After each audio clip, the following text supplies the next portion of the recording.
कई स्टूडेंट्स को रिएक्शन बहुत परेशान करती है, उन्हें रिएक्शन याद ही नहीं रहते। सब कुछ पढ़ने के बाद भी डर होता है कि अगर एग्जाम में इसकी जगह कोई और रिएक्शन आ गया तब क्या करें। आपके ये सारे प्रॉब्लम इस वीडियो के बाद सॉल्व हो जाएंगे।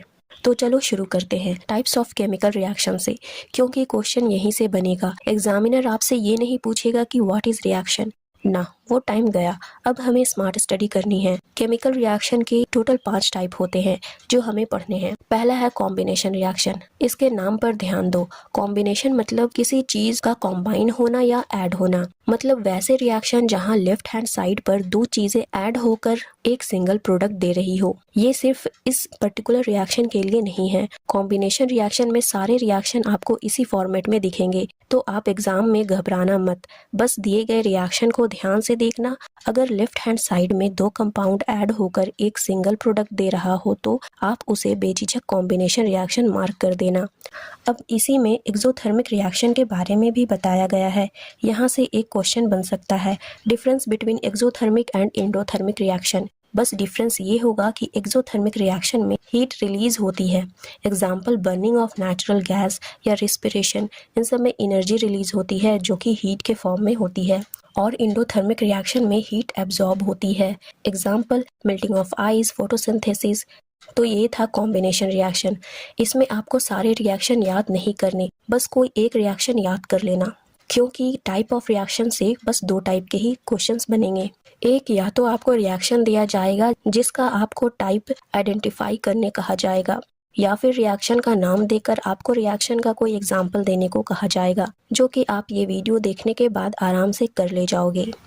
Second, decomposition reaction. इसमें कंपाउंड्स टूटते हैं, जिसके लिए इसे एनर्जी चाहिए होती है। एनसीईआरटी में 3 डिफरेंट एनर्जी फॉर्म के एग्जाम्पल्स दिए गए हैं। First, in presence of heat.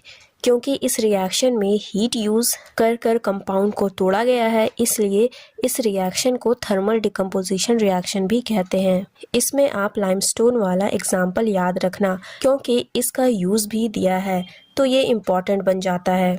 Second है in presence of electricity. The example is of electrolysis. जब हम वाटर में इलेक्ट्रिसिटी पास करवाते हैं तो वाटर मॉलिक्यूल्स टूटते हैं। थर्ड है इन प्रेजेंस ऑफ सनलाइट। इसमें 2 एग्जाम्पल्स दिए गए हैं, सिल्वर ब्रोमाइड और सिल्वर क्लोराइड के। दोनों रिएक्शन ऑलमोस्ट सेम है, तो आप दोनों में से कोई एक रिएक्शन याद रखना। थर्ड है डिस्प्लेसमेंट रिएक्शन। अगेन आप इस रिएक्शन के नाम पर ध्यान दो। डिस्प्लेसमेंट मीन्स कंपाउंड या फिर एलिमेंट डिस्प्लेस होगी, मतलब कोई एलिमेंट या कंपाउंड किसी और कंपाउंड को रिप्लेस करेगा। अब ये हमें कैसे पता चलेगा कि कौन सा एलिमेंट किसे रिप्लेस करेगा? तो इसके लिए आपको ये रिएक्टिव सीरीज याद करनी होगी। अगर आपने इसे याद कर लिया तो एग्जामिनर इस टॉपिक का चाहे कोई भी रिएक्शन दे दे, आप कर लोगे। इस सीरीज में जो सबसे टॉप में है वो मोस्ट रिएक्टिव एलिमेंट है। मतलब अगर किसी रिएक्शन में पोटेशियम प्रेजेंट है तो वो उस रिएक्शन में प्रेजेंट चाहे जो भी एलिमेंट हो उसे रिप्लेस करेगा ही करेगा, क्योंकि इससे ज्यादा रिएक्टिव और कोई है ही नहीं। इस सीरीज में हम जैसे जैसे नीचे जाएंगे वैसे वैसे इन एलिमेंट्स की रिएक्टिविटी कम होती जाती है, यानी इनका किसी एलिमेंट को रिप्लेस करने की पावर कम होती जाती है। जैसे इस रिएक्शन में जिंक कॉपर से ज्यादा रिएक्टिव है तो जिंक कॉपर को रिप्लेस कर देगा। फोर्थ है double displacement reaction. In short इस रिएक्शन में आयंस एक्सचेंज होती है। ऐसा इसलिए होता है ताकि कंपाउंड्स मैक्सिमम स्टेबिलिटी गेन कर सके। इस रिएक्शन में कुछ रेसिडुअल पार्टिकल मिलती है जिसे हम प्रेसिपिटेट कहते हैं।